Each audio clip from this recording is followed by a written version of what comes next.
Дали би снимила подкаст? Па веројатно да, зашто да не? Би било интересно, ама мислам дека кога јас лично со моите другари збориме на посериозни теми, во рокот пола сат мислам дека ќе се испотепаме, така да не би било паметно да снимиме подкаст. Посериозен. Да, дефинитивно би снимала подкаст.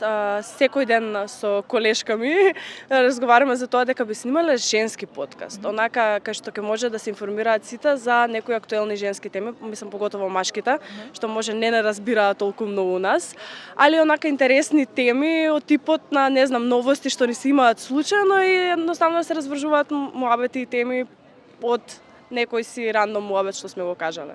Али тоа би било. Би снимала, да. Да. На која тема би бил подкаст? Па, не знам, да се разбуди свеста кај луѓето за, не знам, ето екологијата, например, за бидејќи Македонија е многу загадена сега веќе. И не знам, за пластиката нешто, да разбудиме свеста да не ја загадуваме толку Македонија, Скопје. Па веројатно нешто за студентите, поврзано со студентите, студентски живот во Скопје, во Македонија општо, нешто така. Би одбрал да правиме како интервјуа со некои познати личности низ Македонија и така. И на Балканот генерално.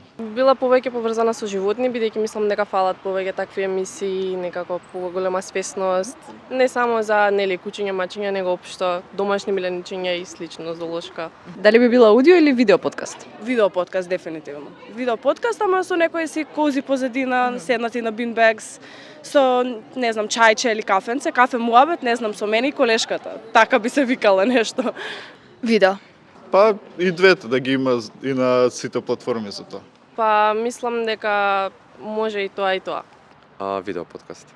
Кого ти текнува ка прв дека би го викнал на подкастот да ти биде соговорник? Па не знам, некој од министеријата.